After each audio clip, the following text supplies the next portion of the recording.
उत्तर प्रदेश के 6 चरणों में 349 विधानसभा सीटों पर चुनाव खत्म हो चुके हैं। अब बारी है 7वें और अंतिम चरण की। 7वें फेज में पूर्वांचल के आजमगढ़ से वाराणसी तक के 9 जिलों की 54 विधानसभा सीटों पर 7 मार्च को मतदान होना है।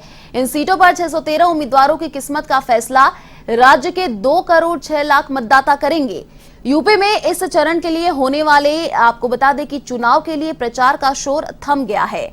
यूपी में सत्ता के लिहाज से यह सबसे अहम चरण भी है, जिसके चलते बीजेपी से लेकर सपा, बसपा और कांग्रेस ने अंतिम समय तक किए गए आक्रामक प्रचार में अपनी अपनी पूरी ताकत झोंकी है। इसके बाद रविवार को सभी दलों का जोर डोर टू डोर प्रचार पर रहेगा। इसके बाद सोमवार को अंतिम चरण के लिए आजमगढ़, मऊ, गाजीपुर, जौनपुर, वाराणसी, संत रविदास नगर, चंदौली, मिर्जापुर और सोनभद्र जिलों में वोटिंग होगी। इसके बाद अब तक हुए 7 चरण की वोटिंग के नतीजे 10 मार्च को आएंगे। वहीं आज अंतिम चरण को लेकर पोलिंग पार्टियां मतदान केंद्रों के लिए रवाना हो रही हैं।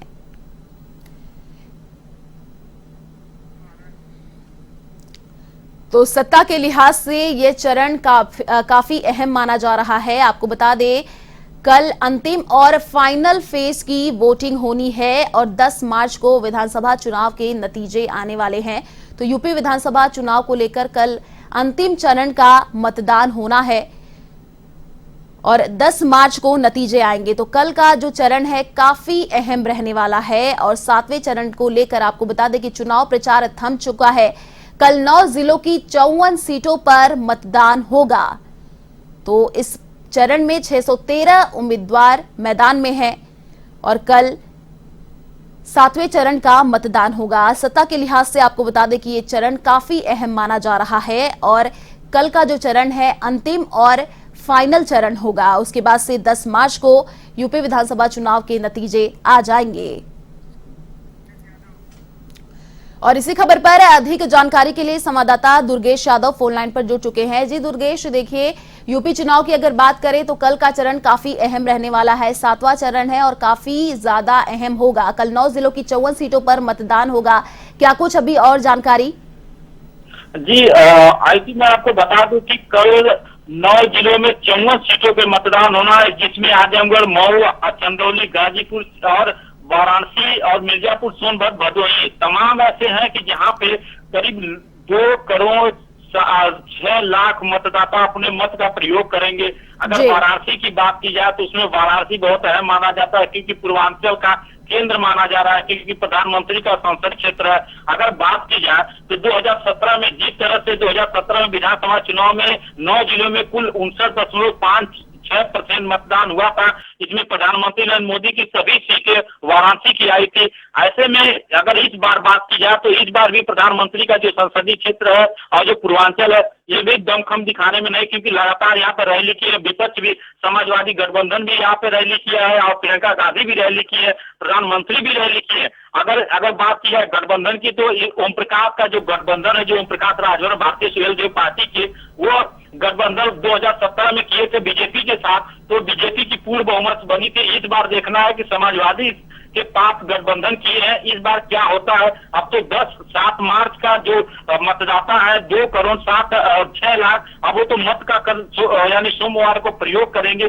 तमाम तरह से जो सटे हुए जिले हैं, जो वहां पे पूर्वांचल का जो होना है, मतदान होना है, अब कल 7 मार्च है। सारी पार्टियां जो पोलिंग बूथ है वो पोलिंग बूथ के लिए रवाना हो चुकी है यहाँ पे। अब देखना है कि 7 मार्च को कितना मतदान होता है, कितना परसेंट पड़ता है 2017 का बीजेपी के खाते में, फिर से पूर्ण बहुमत से जाती है कि या गठबंधन में जाता है या बहुजन समाज पार्टी में जाता है या कांग्रेस में जाता है। अब देखना है 7 मार्च को क्या होने और 7 मार्च को कितना वोटिंग होती है। उसके बाद 10 को रिजल्ट होता है, किसकी सरकार 2022 में बनती है। अब तो ये समय ही तय करेगा और जो मतदाता है वो तय करेंगे। जी शुक्रिया दुर्गेश तमाम जानकारी साझा करने के लिए। तो यूपी में कल 7वें चरण का और अंतिम फेज का मतदान होना है और 10 मार्च को नतीजे आएंगे।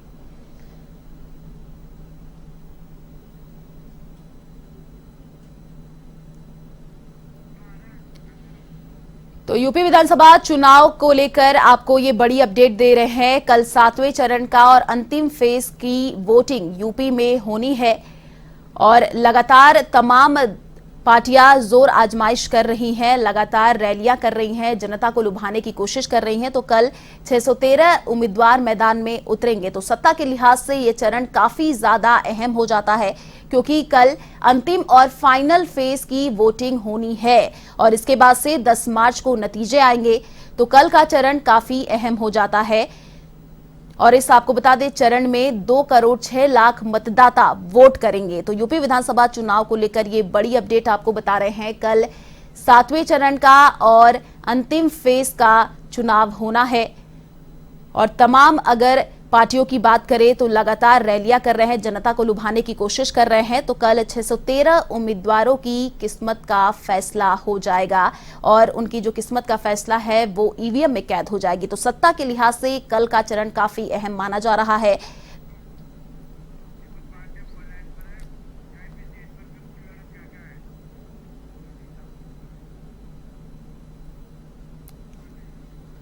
और इसी खबर पर अधिक जानकारी के लिए संवाददाता दीपक पांडे फोन लाइन पर जुड़ चुके हैं। जी दीपक, देखिए यूपी चुनाव की अगर बात करें, कल 7वें चरण का चुनाव होना है और काफी अहम हो जाता है कल का, क्योंकि ये अंतिम फेज होगा और लगातार जो भी दिग्गज नेता हैं, जो भी पार्टियां हैं, लुभाने की कोशिश कर रही हैं जनता को।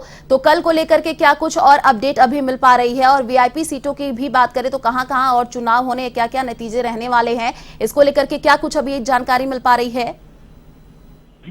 जी, अभी चरणों के बाद चरण तक होना है। और जैसा कि आपको बताते, चाहे किसी भी पार्टी के बड़े नेता हो हो, उन्होंने पूरा दांव लगा दिया चुनाव प्रचार में। वाराणसी हो, आजमगढ़ हो, मिर्जापुर हो, तमाम जिले के 9 जिलों में 54 सीटों पर चुनाव होना है। वहाँ पर उन्होंने अपनी साख लगा कर रखी है और जिस तरह से प्रचार प्रसार किया, चाहे योगी आदित्यनाथ हो, चाहे प्रधानमंत्री मोदी हो, चाहे राहुल गांधी या प्रियंका गांधी या अखिलेश यादव, उन्होंने कहीं भी कोई खैर कसर नहीं छोड़ी है अपने प्रचार प्रसार में। जिस तरह से लगातार पीएम मोदी भी वाराणसी के दौरे पर डटे रहे और उन्होंने एक रोड शो किया है। जैसा कि आपको चाहे बता दें, 2014 की बात करें या 2017 या 2019, पीएम मोदी लास्ट के चुनाव के समय एक ऐसा मूवमेंट अपना रोड शो करते हैं कि इस दौरान रोड शो के बाद जनता के अंदर प्रभाव पड़ता है और कहीं न कहीं वोट इधर उधर जाता दिखाई देता है। वो सीधे बीजेपी पर जाकर वोट करता है। और बात की जाए वीआईपी सीटों की, तो वहीं 7वें चरण रियासत के कई धुरंधर की किस्मत का फैसला होना योगी सरकार के 7 मंत्रियों के साथ दांव पर है। जो पहले मंत्री हुआ करते थे दारा सिंह चौहान, इस समय समाजवादी पार्टी की साइकिल से चुनाव लड़ रहे हैं। वहीं बात करें अनिल राजभर, रविंद्र जायसवाल, नीलकंठ तिवारी, गिरिश यादव, रमाशंकर सिंह पटेल, दुर्गा प्रसाद, और बात करें विजय मिश्रा भाजपा से है, ओम प्रकाश अग्रवाल जो भाजपा में हुआ करते थे, वो भी समाजवादी पार्टी से चुनाव लड़ रहे हैं। वहीं बात की जाए मऊ के आजमगढ़, मऊ की तो अब्बास अंसारी के मुल्तान अंसारी के लड़के हैं, वो भी चुनाव मैदान में। वहीं बात करें धर्मेंद्र सिंह जो मलंगी विधानसभा से आते हैं, बाहुबली भी कहलाते हैं, ये भी मलंगी विधानसभा से लड़ रहे हैं। इनके विपक्ष में समाजवादी पार्टी के पारसनाथ यादव के लड़के लक्ष्मी यादव चुनावी मैदान में, जिन्होंने एक चुनाव में धर्मेंद्र सिंह को मात दी थी और फिर एक बार 2022 के चुनाव में तैयारी जोरों पर है। देखने वाला ये वक्त बताएगा कि आखिर जनता जनार्दन किसकी ओर फैसला करता है। 2022 में कौन विधानसभा की कुर्सी पे बैठेगा और कौन किसके सिर पर हार का ताज होगा। जी, शुक्रिया दीपक तमाम जानकारी साझा करने के लिए। तो सत्ता के लिहाज से कल का चरण काफी अहम हो जाता है। कल 7वें चरण का और फाइनल फेज की वोटिंग यूपी में होनी है और 10 मार्च को फिर नतीजे आएंगे।